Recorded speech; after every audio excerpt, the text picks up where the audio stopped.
honors. My name is Azaz Ahmed Chaudhary. I am the Foreign Secretary of Pakistan. For those who don't know. I think all of them know you. All right. Okay. The agreed joint statement reads as follows. The Prime Ministers of Pakistan and India met today on the sidelines of SCO summit in Ufa. The meeting was held in a cordial atmosphere. The two leaders exchanged views on issues of bilateral and regional interest. They agreed that India and Pakistan have a collective responsibility to ensure peace and promote development. To do so, they are prepared to discuss all outstanding issues. Both leaders condemned terrorism in all its forms and agreed to cooperate with each other to eliminate this menace from South Asia. If I could carry on, they also agreed on the following steps to be taken by the two sides. 1. A meeting in New Delhi between the two NSAs to discuss all issues connected to terrorism. 2. Early meetings of DG BSF and DG Pakistan Rangers, followed by that of the DGMOs. 3. A decision for release of fishermen in each other's custody along with the boats within a period of 15 days. 4. A mechanism for facilitating religious tourism. And 5. Both sides agreed to discuss ways and means to expedite the Mumbai case trial, including additional information like providing voice samples. Prime Minister Nawaz Sharif reiterated his invitation to Prime Minister Modi to visit Pakistan for the SAARC summit in 2016. Prime Minister Modi accepted that invitation. Thank you very much. There will be no questions. I think the statement speaks for itself. So one question. One question, sir. Sir. जो बातचीत हुई उसका जिक्र हुआ, पहली प्रतिक्रिया बताएं। देखिए, जैसे सुबह भी मैंने कहा किसी किस्म का संपर्क होगा, मैंने कहा विदेश सचिव अब NSA स्तर पर हो रहा है। दूसरी बात मैंने कहा कि पाकिस्तानियों को यहाँ धार्मिक स्थान के लिए आने दीजिए, वो भी हुआ है। और ये कि आतंकवाद के खिलाफ हम दोनों हैं, हम पूरी कार्रवाई करेंगे, आश्वासन दिया गया है। देखें कि ये बहुत कैटेगरली 26/11 में वॉइस सैंपल का भी जिक्र किया गया है। हाँ। ये पहली बार है, पहली बार ये खुले तौर पर चीजें सामने आई। ये बहुत पॉजिटिव है इंडिकेशन। मैं कहूंगा कि अच्छी बात है, देखें ये आगे कैसे चलता है। वो कहते हैं ना, proof of the pudding is in the eating. हाँ। तो देखें कैसे चलता है। लेकिन मैं इस बात से खुश हूं और मैं भी यही उम्मीद लगा रहा था कि कोई बातचीत की प्रक्रिया पर कोई सहमति नहीं होगी, लेकिन संपर्क पर होगी विदेश सचिव के बजाय। अच्छी बात है कि NSA उच्च स्तरीय बातचीत हो रही है। और धार्मिक स्थानों के बारे में जो भी करना है करेंगे। तो और यानी पर्यटकों के लिए और धार्मिक यात्रियों के लिए तो अच्छी बात है, ये करते रहें। माहौल इससे देखें बेहतर बनेगा या नहीं, और इस पर हमें देखना पड़ेगा कि जमीनी हालत क्या है। ताहिर साहब, क्या प्रतिक्रिया? एक बात कहूँ, जमीनी हालत क्या है? अगर फायरिंग चलती रही, घुसपैठ चलता रहा, तो ये भी वहाँ के वहाँ ही रह जाएगा। ओके, ताहिर साहब, क्या प्रतिक्रिया इस पे आपकी? मैं समझता हूँ कि बहुत ही पॉजिटिव आउटकम है, क्योंकि दोनों NSAs अपने अपने प्रधानमंत्रियों के बहुत क्लोज हैं, बहुत कॉन्फिडेंट हैं। तो अगर दोनों प्रधानमंत्री 1-on-1 नहीं हुआ, पर NSAs के बीच में एक क्लोज कॉन्टैक्ट बढ़ता है, इससे शायद जो गंभीर समस्याएं हैं उनको सुलझाने में फ्यूचर में सहायता मिलेगी। इस पे क्या और जैसा कि जो बॉर्डर पे इंसिडेंट्स बार बार ना हो, जैसा कल एक हमारे बॉर्डर सिक्योरिटी फोर्स के एक जवान की मृत्यु हुई, तो इसके लिए बहुत ज़रूरी है कि DGs बॉर्डर सिक्योरिटी फोर्स और उनके रेंजर्स के और DGMOs में मीटिंग्स हो, तो क्यों इस तरह के इंसिडेंट्स हो रहे हैं और क्यों उनको कैसे उनको अवॉइड किया जा सकता है। तो मैं समझता हूँ ये दो बहुत ही अच्छी प्रगति है। और पीपल टू पीपल लेवल पे हमें काम करना है। उसमें जैसा मेरे पासार्थी ने कहा कि धार्मिक स्थलों पे, क्योंकि और हमें देखिए सूफीज़्म को किसी तरह से, जो कि बहुत प्रेशर में आ रहा है इस समय पाकिस्तान में, जो सलाफिस्ट एलिमेंट्स की तरफ से, उसको थोड़ा प्रमोट करना है। और हमारे यहाँ सूफी श्राइन्स हैं, तो वहाँ जो लोग उसमें विश्वास करते हैं, हमें इस तरह का रास्ता बनाना चाहिए कि वो आराम से यहाँ आ सके और उस तरह से उसमें प्रगति हो। जेडी बख्शी साहब, पहली बार 26/11 को लेकर वॉइस सैंपल का जिक्र किया गया है और नेशनल सिक्योरिटी एडवाइजर्स की मुलाकात कितना बड़ा ब्रेक थ्रू है, या आपको लगता है कि एक स्टेप आगे बढ़े हैं लेकिन लग नहीं रहा है कि रास्ता अभी बन रहा है?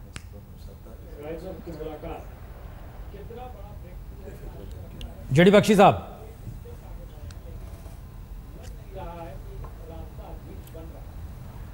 देखिए, एक road map for engagement spell out किया गया है। जी, आप सुन सकते हैं मुझे? जी सुन रहे हैं, बताएं। एक road map for engagement spell out किया गया है, नेशनल सिक्योरिटी एडवाइजर्स के बीच। जी, आपकी आवाज कट कट के आ रही है, लेकिन हम सीधे चल रहे हैं। हमारे साथ हामिद मीर चुकी है। हामिद साहब, आवाज आ रही है हमारी? जी जी, वाजपेयी साहब डिटेल हमारे पास भी आ गई है, तो जनरल कयूम साहब का इस पे रिएक्शन ले लेते हैं। जनरल कयूम साहब, देखिए, ये बात ठीक है कि अच्छे माहौल में मुलाकात हुई, दिस इज खुशाइंद है, लेकिन ये जो पॉइंट्स हैं ये भी एक बिगिनिंग है कि फिशरमैनों को वापस कर दें, रेंजर्स की मुलाकात, ये तो एक रूटीन अफेयर है। DGMOs की भी आपस में गुफ्तगू होती रहती है, और बॉम्बे का जिक्र भी हुआ।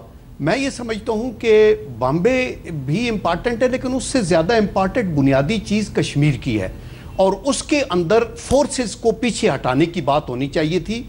और वहाँ उसको DGMOs की मुलाकात तो पहले भी होती रही है और फिर भी वायलेशंस होती रही हैं। तो अगर आपने मीनिंगफुल प्रोग्रेस करनी है तो वहाँ फोर्सेस को जो ऑल आउटस्टैंडिंग इश्यूज है, तो आउटस्टैंडिंग इश्यूज में कश्मीर भी आ गया ना? नहीं, देखे ना, उसके अंदर एक प्रैक्टिकल स्टेप ये हो सकता है ना कि आप फोर्सेस को डिसएंगेज कर दें, और ताकि ये वायलेशंस का मसला और एक दूसरे पे फायरिंग का मसला खत्म हो जाए और फोर्सेस को पीछे विड्रॉ करें, और फिर बैठ के मसले को उसको हल करें, जो भी यूनाइटेड नेशन की रेजोल्यूशन। अच्छा वाजपेयी साहब, आपके ख्याल में ये अहम नहीं है कि 2016 में अगले साल मोदी साहब पाकिस्तान आएंगे सार्क समिट में शिरकत के लिए? इसका मतलब यह है कि अगले 1 साल तक नवाज शरीफ और मोदी साहब की कोई और मुलाकात नहीं होगी। आपके ख्याल में मजीद मुलाकातें नहीं होनी चाहिए? यकीनन ये मुलाकात स्वीकार कर लिया गया है कि पाकिस्तान जाएंगे प्राइम मिनिस्टर मोदी। जेडी बख्शी साहब, आप जिस बात का जिक्र कर रहे थे उस बात को हम जरा सा आगे बढ़ा रहे हैं, और पाकिस्तान से भी सवाल है। अच्छा, बख्शी साहब के साथ आवाज़ नहीं रही।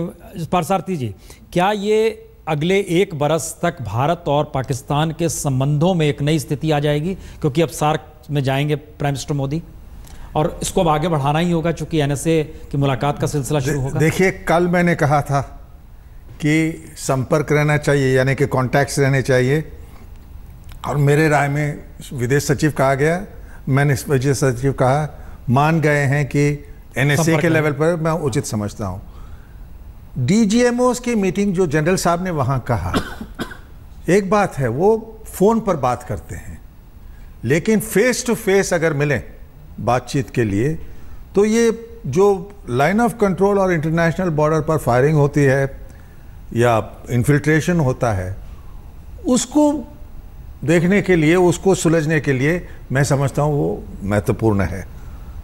दूसरी बात, तीसरी बात, उन्होंने ये रिलीजियस प्लेसेस का कहा है, धार्मिक स्थलों का। हाँ, कई पाकिस्तानी यहाँ आने चाहते हैं, अजमेर शरीफ को, यहाँ ख्वाजा के दरगाह को, तो ज़रूर हमें परमिशन देना चाहिए, और मैं उम्मीद करता हूँ जो हमारे पिलग्रिम्स वहाँ जाते हैं, साधु बेला वगैरह जी, उनको भी अनुमति मिलेगी। अगर ये हो तो माहौल बेहतर बन सकता है। एक बात मैं उम्मीद करता हूं कि जिस तरह से ढील दी गई है कई लोगों को, हफीज़ सईद को वगैरह को घूमने के लिए, मैं उम्मीद करता हूं कि इसके बाद उन पर स्ट्रिक्ट कंट्रोल्स रहेंगे, ताकि वो तो पब्लिकली कहते हैं हम तो लाइन ऑफ कंट्रोल क्रॉस करेंगे। इस मुलाकात के बाद हामिद मीर साहब, इस मुलाकात के बाद लग रहा है कि एक सूफिज्म आ गया है जो रिलेशनशिप में था, मेरा ख्याल है कि जो इस आप सही कह रहे हैं, इस मुलाकात से पहले तक जो पाकिस्तान और इंडिया का जो मीडिया है उस पर काफ़ी कन्फ्रंट्रेशन नज़र आ रही थी, काफ़ी सख्त बातें भी की जा रही थी। तो मैं यही बात नईमुल हक साहब के पास लेके जाता हूँ। नईमुल हक साहब, आप ये जो फॉरेन सेक्रेटरीज की प्रेस कॉन्फ्रेंस, उससे पहले आप तिजारत की बात कर रहे थे, ट्रेड की बात कर रहे थे। ट्रेड का कुछ क्लियरली इसमें जिक्र नहीं है इस सारी स्टेटमेंट में, तो आप डिसअपॉइंटेड हैं या ऑप्टिमिस्टिक हैं? देखिए, जो पाकिस्तान का federation of chamber of commerce and industry है, उसके एस्टिमेट के मुताबिक पाकिस्तान इंडिया का ट्रेड डायरेक्ट एंड इनडायरेक्ट, यानी जो दुबई के थ्रू होता है, वो $1 बिलियन से ज़्यादा का हो चुका है। फेडरेशन की एक स्टडी है कि अगर पाकिस्तान और इंडिया की तजारत शुरू हो जाए तो पाकिस्तान को ज़्यादा फ़ायदा पहुँचेगा। इंडिया की 120 करोड़ की आवाम की एक मार्केट है, पाकिस्तान की भी है, और मैं समझता हूँ कि इंडिया में बहुत सारी चीज़ें ऐसी हैं, ये फेडरेशन की स्टडी है आपस में, जो हमारे लिए बहुत सस्ते हम वो ख़रीद सकते हैं। तो इकोनॉमिकली पाकिस्तान का इसमें यकीनी तौर पर फ़ायदा है। मगर यहाँ पर मैं एक बात करता चलूँ कि मैं समझता हूँ कि ये सब चीज़ें शुरू होनी चाहिए जहाँ पर ब्रजेश मिश्रा और तारिक अजीज़ की, जो मुशर्रफ साहब और मनमोहन सिंह साहब के जो बातचीत चल रही थी, और जनरल साहब ने बिल्कुल सही कहा कि कश्मीर का मसला, कश्मीर जो है वो है दरवाजा पाकिस्तानी हिंदुस्तानी। अच्छा, आप ये कह रहे हैं कि मुशर्रफ साहब के दौर में जो पीस प्रोसेस शुरू हुआ था, तो उसको वही फार्मूला, उस पर दोबारा वही फार्मूला वहां से शुरू करना चाहिए। और मुझे पता है, मुझे यकीन है, और जनरल साहब भी मैं समझता हूँ उन्होंने यही इसी तरफ इशारा किया है कि वहां से शुरू करें। असली मतलब वो है, पाकिस्तान इंडिया के ताल्लुकात की बेहतरी का दरवाजा कश्मीर से खुलता है, ये लाहौर अमृतसर से नहीं खुलता, ये श्रीनगर मुजफ्फराबाद से खुलता है, समझ लीजिए। अच्छा, इस पे जनरल साहब आपका क्या रिस्पॉन्स है? नहीं, देखें, बिल्कुल हमें रियलिस्टिक बात करनी है ना। ट्रेड फायदेमंद होगी, हम कनेक्टिविटी भी हमारी होनी चाहिए, हमारी पीपल टू पीपल कोई नफरत नहीं है। हमारे अपने हम देर सिख खाते हैं, हिंदू फैमिलीज आती हैं, शॉपिंग करती हैं लाहौर में, हमारे लोग उधर जाते हैं, कोई प्रॉब्लम नहीं है। मैं कहता हूँ ये सारी बात लीडरशिप से शुरू होगी। अगर आपका माइंड सेट एक फिक्स उसके अंदर है, और आपने अभी देखिए मोदी साहब ने जो जाके बयान दिया फॉर एग्जांपल बांग्लादेश में, आप पाकिस्तान हिंदुस्तान के रिलेशंस को बैक टू 71 लेके चले गए। अब वो अगले साल वो पाकिस्तान आएंगे तो ये हो सकता है यहाँ पे कोई अच्छा बयान दे। नहीं, देखिए, but the point is consistency होनी चाहिए ना। कश्मीर को लेकर जो बात कही जा रही है उस पर सहमति या नहीं है हामिद मीर साहब? तो आपको आगे चलना होगा। तो जी क्या कह रहे हैं आप? हम कहे जो कश्मीर का दरवाजा जो माना जा रहा है, इसको लेकर यहाँ पर हमारे पैनल में सहमति किसी की नहीं है। अच्छा, तो आपकी सहमति किसी की नहीं है, तो ये फिर पाकिस्तान की ग्राउंड रियलिटी डिफरेंट है इंडिया से। एक मिनट इस पे विचार, हमको लगता है इस पे रिएक्शन सुन लीजिए। जेडी बख्शी साहब, ओपिनियन यही समझती है पाकिस्तान में कि कश्मीर का मसला हल किए बगैर पाकिस्तान इंडिया के तल्लुकात ठीक नहीं हो सकते। आप मुझे एक ब्रेक लेनी है और ब्रेक के बाद दोबारा मिलते हैं। अच्छा, हम इस बीच में हम सीधे पहले चल रहे हैं। ये जेडी बख्शी साहब, ये दो सवाल आए हैं। एक तो ये कि पाकिस्तान के भीतर का अच्छा, तकनीकी वजह है नहीं जुड़ पा रहे हैं। एक मैसेज जो बार बार आ रहा है पाकिस्तान की तरफ से, और वहाँ के जो भी पैनलिस्ट हैं राजनीतिक दलों के हैं, उसमें तायल साहब एक बात निकल कर आ रही है कि कश्मीर को ये मानते हैं, एक गेट मानते हैं संबंधों के बीच में। भारत पीओके का जिक्र करता है तो पाकिस्तान बर्दाश्त नहीं करता, और वहाँ तो अब चाइना भी घुस गया है। क्या ये माना जाए कि दोबारा उस सिचुएशन में का जिक्र हो रहा है, लेकिन उस दिशा में कैसे बढ़ा जाए इसका रोड मैप अब भी नहीं है? इसका रोड मैप अगर कुछ निकलेगा तो एनएसएस की मीटिंग में निकलेगा, क्योंकि ये है कि all outstanding issues will be discuss. तो पाकिस्तान की तरफ से ये मुद्दा तो ज़रूर उठाया जाएगा, और जब भी बात होगी उठाया जाएगा। और पर वो कितना फोर्स से उठाया जाता है और उसका क्या कुछ वो चाहते हैं कि किस डायरेक्शन में उसका रेजोल्यूशन हो, वो तो फ्यूचर ही बताएगा। पर जो मैं समझता हूँ कि हमारी तरफ से जो भी उन्होंने टेररिज्म पे कहा है और वॉइस सैंपल्स को एक्सचेंज करने वाली जो बात है, वो बहुत इम्पॉर्टेंट है, क्योंकि उससे लोग आइडेंटिफाई हो जाएंगे जिन्होंने पाकिस्तान से पूरा गाइड किया, मास्टरमाइंड किया और इनको इंस्ट्रक्शंस दी, जो 10 टेररिस्ट थे बॉम्बे के। ये वॉइस वाला स्थिति इसीलिए आई क्योंकि लखवी का सवाल था जिसको लेकर चाइना ने सवाल खड़ा कर दिया था, बस इसीलिए, क्योंकि इसीलिए पिन पॉइंट नहीं हो पा रहा, पर अब लखवी को आइडेंटिफाई हो जाएगा। तो ये एक भारत के लिए बहुत ही अहम मुद्दा है, और इससे पाकिस्तान को भी ये कहने का मौका नहीं मिलेगा कि एविडेंस नहीं आप दे पा रहे हैं इसलिए हम इनको प्रोसिक्यूट नहीं कर पा रहे हैं, क्योंकि पाकिस्तान उसमें खुद अपने रोल अटका रहा था कि क्लिंचिंग एविडेंस जो कि वॉइस सैंपल्स होना था, उसमें वो कोऑपरेट नहीं कर रहे थे और वो वॉइस सैंपल्स नहीं दे रहे थे। तो इसमें मुझे बहुत उम्मीद है कि शायद टेररिज्म में कुछ रियली वहाँ पर उनके खिलाफ बीजेपी बहुत उत्साहित है। एमजे अकबर साहब जिस बात का जिक्र कर रहे थे, सहमति है आपकी? देखिए, जैसे कि एमजे अकबर ने कहा कि ये this is the first time terrorism in all it's forms and manifestations का प्रयोग हो रहा है, वो गलत है जो उन्होंने कहा। लाहौर में, लाहौर डिक्लेरेशन में यही शब्द हमने इस्तेमाल किया था, ज़्यादा फर्क नहीं पड़ा। देखिए, आप जो भी शब्द का प्रयोग करें, उनकी मकसद क्या है, इरादा क्या है, क्या वो उस तरह के परिवर्तन करने के लिए तैयार हैं जो मुशर्रफ साहब ने 2004 को किया। मैं खुश होता अगर वही शब्द इस्तेमाल होते भाई साहब से बात करने जो उस समय हुआ था 2004 में मुशर्रफ साहब के साथ। नहीं, हमें एक चीज़ बताइए, हम देख रहे हैं कि उस तरफ जो सत्ताधारी दल के नेता बैठे हुए हैं पाकिस्तान में, वह भी जिस पॉजिटिव एस्पेक्ट में ले रहे हैं, यहाँ एमजे अकबर भी ले रहे हैं। तो क्या ये दोनों देशों के सत्ताधारी अब ये मानकर चल रहे हैं कि एक सहमति बनाई जाए और एक प्लेटफॉर्म पे आया जाए? नहीं, मेरे ख्याल में दोनों ने ये के राष्ट्रीय हित ये समझ लिया है कि किसी किस्म का संपर्क तो होना ही चाहिए, और संपर्क हो रहा है। मैं खुश हूँ कि नेशनल सिक्योरिटी एडवाइज़र के लेवल पर, और फॉरेन सेक्रेटरी ही नहीं, और मैं जो उनकी तरफ से नेशनल सिक्योरिटी एडवाइज़र हैं सरताज अजीज़, वो बड़े समझदार शख्स हैं। जो जब मैं था वहाँ वो विदेश मंत्री थे, तो और पीएमएल में पार्टी के में भी उनका इज़्ज़त किया जाता है, वो ठीक है। लेकिन जैसे कि मैंने कहा, ज़मीनी हालत को पहले नॉर्मलाइज करना पड़ेगा, और उसके लिए बीएसएफ, डीजी और डीजीएमओ की मीटिंग्स उनके पाकिस्तानी काउंटर पार्ट्स के साथ, अगर वो उससे कुछ नतीजा निकले तो बात आगे जा सकती है। अपेक्षा करें, वेट करें, देखें कैसे चलता है। हम चलते हैं। हामिद मीर साहब, हमारी आवाज़ आप तक आ रही है? अच्छा जी जी, बाजपाई साहब आपको मेरी आवाज़ सुनाई दे रही है? जी। अच्छा, मैं एक सवाल ये पूछना चाह रहा हूं कि ये जो जॉइंट स्टेटमेंट आई, इसमें ये कहा गया कि बोथ लीडर्स जो है condemned terrorism in its all forms. तो ये इसकी इंडिया में कुछ और इंटरप्रिटेशन होगी, पाकिस्तान में कुछ और इंटरप्रिटेशन होगी। मैं पूछना ये चाह रहा हूं कि अभी कल ही यहाँ मरी में, इस्लामाबाद का जो करीबी एक हिल एरिया है, तो मरी में अफगान तालिबान और अफगान गवर्नमेंट को बिठाया गया और उनके आपस में टॉक्स करवाई गई, और उसमें अमेरिका और चाइना के ऑब्जर्वर्स भी बैठे हुए थे, और ये वही अफगान तालिबान है जिनको पूरी दुनिया टेररिस्ट कहती है। तो एक तरफ अमेरिका और चाइना मिलकर पाकिस्तान के जरिए इनके साथ टॉक्स कर रहे हैं, जिनको कहा जाता है कि ये टेररिज्म कर रहे हैं अफगानिस्तान में। तो एक तरफ ये हो रहा है, दूसरी तरफ condemned all forms of terrorism. तो आप ये नहीं समझते कि इंटरनेशनल डिप्लोमेसी में बहुत सी कंट्राडिक्शंस हैं जिनकी वजह से पाकिस्तान और भारत के लिए भी प्रॉब्लम्स क्रिएट हो सकते हैं?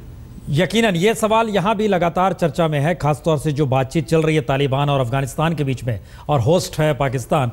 जी, इसका जवाब चाहिए। जहाँ तक मैं अफगानिस्तान कई बार गया हूँ, उनकी प्रोसेस ये है कि जो भी तालिबान और हुकूमत के बीच में मतभेद हों, डिफरेंसेस हों, वो अफगानियों के बीच रिजॉल्व होना चाहिए। वो ये नहीं चाहते हैं कि अमेरिकन, पाकिस्तानी और चीनी वहाँ बैठें। तो जब तक अफगानिस्तान के लोगों के बीच एक इंटरनेशनल डायलॉग ना हो और अफगान के अवाम को ये मैसेज जाए कि नहीं भाई, ये बाहर वाले किसी को लाए हैं। अब तालिबान के जो स्पोक्समैन हैं, उन्होंने कभी कबूल नहीं किया है कि ये टॉक सही हैं। अब तक तालिबान के स्पोक्समैन कह रहे हैं ये, और हमें इससे कोई ताल्लुक़ नहीं। तो देखना पड़ेगा कि ये खेल कैसे खेला जाता है, कि क्या तालिबान सही तरह से एक जमहूरियत में शामिल होने के लिए तैयार है। हामिद मीर साहब, इसका मतलब है मैसेज एक ये है कि क्या वाकई वो तालिबानी है या नहीं है, क्योंकि कतर में भी जब अमेरिकी के साथ बातचीत हुई थी उस समय भी ये सवाल उठा था। ये एक मैसेज ये है कि बातचीत हो रही है, लेकिन रिप्रेजेंट भी वो सही तरीके से कर रहे हैं या नहीं कर रहे हैं तालिबान के ऑफिशियल स्पोक्समैन ने कबूल नहीं किया, स्पोक्सपर्सन नहीं मान रहे। ये मैसेज मैं आपको बता देता हूं, कतर में जो ऑफिस बनाया है, तो कतर भी एक थर्ड कंट्री है, थर्ड पार्टी है। जो कतर के में जो तालिबान का ऑफिस है दोहा में, उसने ये जो पाकिस्तान में प्रोसेस हुआ है इसको ना इससे अलाने ला तलकी किया, ना इसे डिसएसोसिएशन किया है, इस पे उन्होंने कोई ऐसी बात नहीं की। और इसमें जो उनके लीडर आए हैं उनमें एक लीडर वो भी हैं जो दोहा में भी बैठते हैं। तो लेकिन मैंने सवाल आपसे इसलिए किया था कि ये जो प्रोसेस शुरू हुआ है जिसमें अमेरिका और चाइना भी शामिल हैं, इससे इस तरह के कॉन्फ्लिक्ट्स में थर्ड पार्टी मेडिएशन का जो तस्वुर है, थर्ड पार्टी मेडिएशन की जो बात है वो आगे बढ़ेगी और ये बात चलते चलते कश्मीर तक भी पहुंच सकती है। मैंने आपसे डायरेक्ट नहीं पूछा था, अब डायरेक्ट पूछ रहा हूं, अब बताइए आप क्या कहते हैं। ताहिल साहब, हमें लगता है ये बड़ा महत्वपूर्ण सवाल है, क्योंकि तालिबान अफगानिस्तान के बाद वो उसमें ला रहे हैं कि ये स्थिति धीरे धीरे कश्मीर तक भी आ सकती है, जो थर्ड पार्टी इंटरवेंशन है, क्योंकि अमेरिकी और चाइनीज रिप्रेजेंटेटिव अगर बैठे। एक बात मैं जवाब उनका देना चाहता हूं, हिंदुस्तान अफगानिस्तान नहीं है और हिंदुस्तान कबूल नहीं करेगा, पीरियड। और हम अमेरिकन से वगैरह से दबाव में नहीं आने वाले हैं।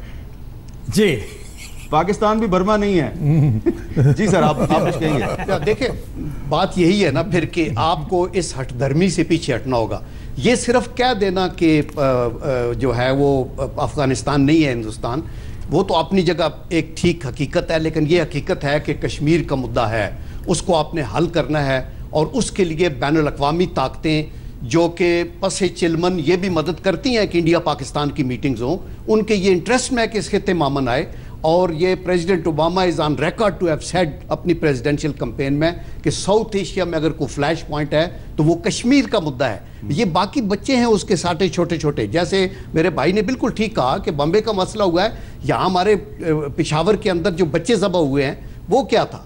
इसी तरह इधर मैरियट के ऊपर अटैक हुआ, आपका कराची के अंदर कत्लो गारत हुई, उसके अंदर इन्वॉल्वमेंट है बाहर की एजेंसीज की, प्रॉक्सी वॉर हो रही है। तो ये सारी चीज़ें ख़त्म तब होंगी कि जब हम सब बैठ के तो ये मसाइल बुनियादी हल करेंगे, और बुनियादी मसला कश्मीर वाला ही है। उसके ऊपर बैठ के कोई स्ट्रैटेजी बना दें, उसके इंडिया भी राज़ी होना चाहिए, पाकिस्तान भी होना चाहिए, कश्मीरी भी होने चाहिए, और कोई ऐसा मसला नहीं जो हल नहीं हो सकता। सिर्फ यह है कि उसकी तरफ ध्यान दें, आंखें बंद करने से वो मसला ख़त्म नहीं होगा। अच्छा जी, वाजपेयी साहब, या इस पे हम चाहेंगे कि आप थोड़ा सा अपने मेहमानों से कहें कि वो हमें बताएं कि ये पाकिस्तान में तो सब ये कह रहे हैं कि कश्मीर का मसला हल किए बगैर मामला ठीक नहीं हो सकते, तो इंडिया में ये अंडरस्टैंडिंग क्यों नहीं है?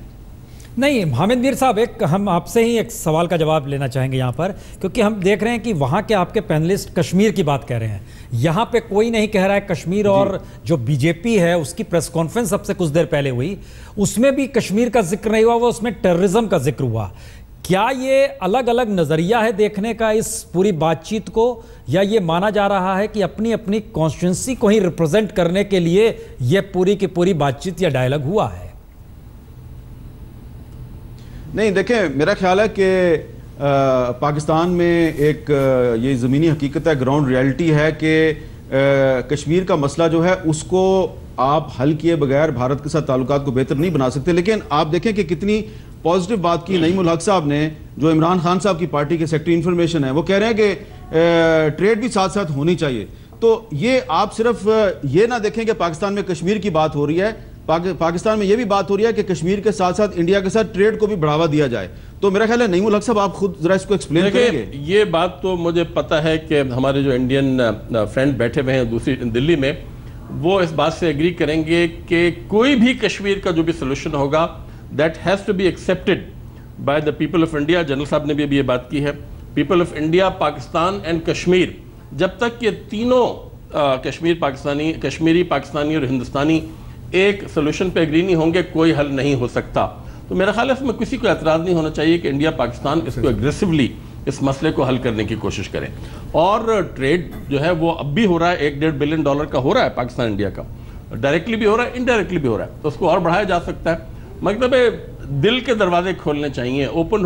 तो इंडिया की तरफ से ये कहा जा रहा है कि हम अफगानिस्तान के साथ ट्रेड करना चाह रहे हैं, तो पाकिस्तान जो है वो अपने दरवाजे खोले अफगानिस्तान तक जाने के। बिल्कुल पाकिस्तान खोलेगा, मगर ये कि पाकिस्तान की कंसर्न भी एड्रेस हो जाए। मैं समझता हूँ कि ये पॉसिबिलिटी है, इसमें कोई हर्ज नहीं है, मगर ये है कि ये ताली दोनों हाथों से बजेगी। दूसरी बात ये है ना कि टेररिज्म की बात अगर इंडिया में हो रही है ना, तो टेररिज्म की बात हम भी करते हैं और विद ऑल ऑनेस्टी करते हैं। ऑल फॉर्म्स के अंदर टेररिज्म को ख़त्म होना चाहिए, और ऑल फॉर्म्स का मतलब यह है कि रियासती टेररिज्म भी जो लोगों के ऊपर किया जाता है वो ख़त्म हो।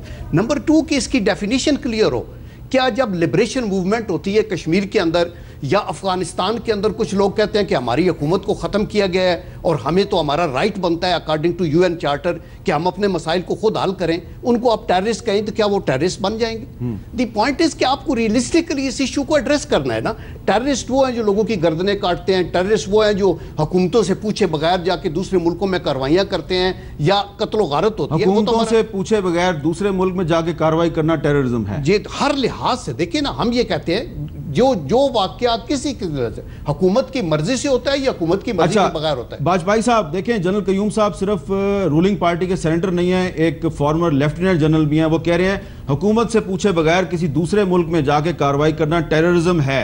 तो आप भी यही कह रहे हैं और ये भी यही कह रहे हैं, तो मेरा ख्याल है मामला तो आगे बढ़ सकता है। नहीं, हमें एक मिनट में मैं जनरल साहब से बहुत खुश हूं क्योंकि ये पहले जनरल साहब हैं जनरल जावेद अशरफ काजी के बाद जिन्होंने ऐसे बयान दिया। जनरल जावेद अशरफ काजी ने मार्च 21, 2004 को पाकिस्तान के नेशनल असेंबली में कहा कि हमें कबूल करना चाहिए कि जो हिंदुस्तान के पार्लियामेंट पर अटैक हुआ उसकी जिम्मेवार था जैश ए मोहम्मद, और जैश ए मोहम्मद ने जनरल मुशर्रफ के कत्ल का भी कोशिश किया। जनरल जावेद अशरफ काजी पहले पाकिस्तानी थे जिन्होंने ये कबूल किया। उनके कबूल करने के बाद 3 साल के लिए रिश्ते बेहतर बने। कश्मीर के मसले पर भी बातचीत हुआ इसलिए कि घुसपैठ नहीं था। लश्कर तैयबा वाले पंजाब पाकिस्तान के पंजाब से कश्मीर के अंदर नहीं आ रहे थे और बैक चैनल टॉक्स चला। इसीलिए मैं कह रहा हूं कि मैं बहुत इनका वेलकम करता हूं कि जनरल साहब ने कहा कि क्रॉसिंग द बॉर्डर। बात सुन लेते हैं जनरल साहब, आप क्या कह रहे हैं? आप ये कह रहे हैं कि घुसपैठ सिर्फ पाकिस्तान करता है? नहीं, देयर इज नो क्वेश्चन। मैं देखिए ना, मेरी बात को भी अभी आप इस तरह लें। मैं ये नहीं कह रहा, मैं कह रहा हूं कि नॉन स्टेट एक्टर्स जहां भी किसी वक्त भी दुनिया के अंदर, खा वो मिडिल ईस्ट का एरिया है, खा वो पाकिस्तान का एरिया है, खा वो यूरोप के अंदर है, अगर इस तरह की कार्रवाई करते हैं जिसके अंदर कवानीन से हट के लोगों के कत्लो गारत होती है तो वो टेररिज्म है। ऑफ कोर्स वो टेररिज्म है। और जब आपके रियासती अदारों के लोग भी जाके लोगों को मारते हैं और कत्ल करते हैं तो वो भी टेररिज्म है। तो आपको इसकी डेफिनेशन को बड़ा क्लियरली वाज़ेह करना चाहिए। पारदा सारथी साहब वो कह रहे हैं कि नॉन स्टेट एक्टर्स की टेररिज्म भी काबिल मजम्मत है और स्टेट टेररिज्म की तरफ भी वो इशारा कर रहे हैं। वो ये नहीं कह रहे कि सिर्फ नॉन स्टेट एक्टर्स को टेररिज्म नहीं करनी चाहिए, वो कह रहे हैं कि किसी स्टेट को भी टेररिज्म नहीं करनी चाहिए। मेरा ख्याल है कि ये आपने एक पॉजिटिव नोट पे अपनी बात खत्म किया। मैं भी इस पे बात खत्म करता हूं। बहुत बहुत शुक्रिया पुण्य प्रसून वाजपेयी साहब, आज तक हामिद मीर साहब एक सवाल आपसे जानना चाहेंगे। मेहमानों का भी बहुत बहुत शुक्रिया। एक सवाल का जवाब आपसे चाहेंगे। लाहौर डिक्लेरेशन के आगे आपको लगता है कि प्राइम मिनिस्टर मोदी और नवाज शरीफ की इस मुलाकात में हम आगे देख पा रहे हैं? देखें, अब गेंद जो है वो इंडिया के कोर्ट में है। जो आज की जो मुलाकात है ये मोदी साहब की ख्वाहिश पे हुई है और पिछले 1 साल में मोदी साहब ने जो स्टेटमेंट्स दी उसमें पाकिस्तान में पीस लॉबी काफ़ी कमज़ोर हुई, अमन के लिए बड़ी मुश्किलात पैदा हुई। लेकिन अच्छी बात है कि आज मुलाकात हुई उनकी ख्वाहिश पे। तो अब जो भी कॉन्फिडेंस बिल्डिंग मेजर्स करने हैं उसकी prime responsibility lies on the shoulders of mister Modi. तो इतनी ही बात मैं कहूँगा और लाहौर डिक्लेरेशन जैसा एक और डिक्लेरेशन हो सकता है अगर दोनों तरफ से अच्छे इकदाम का सिलसिला जारी रहे। मैं दोबारा आपसे इजाजत चाहूंगा, मेरा वक्त खत्म हो रहा है। जनरल कयूम साहब, बहुत बहुत शुक्रिया, बहुत बहुत शुक्रिया मीर साहब, बहुत बहुत शुक्रिया आपके तमाम मेहमानों का, बहुत बहुत शुक्रिया। हम इस बात को यहीं पर खत्म कर रहे हैं, ये बताते हुए कि दरअसल बातचीत हुई और 55 मिनट बातचीत चली और उसके बाद जिन मुद्दों को लाया गया उसमें बहुत महत्वपूर्ण है कि पहली बार 26/11 यानी मुंबई के हमलों के मद्देनजर जो वॉइस है उसका सैंपल भी दिया जाएगा और उसकी भी जांच होगी। इसका मतलब बहुत साफ है, चीन ने जो आपत्ति उठाई उस दिशा में अब कदम बढ़ा गया है कि यह सबूत हम रखेंगे सामने।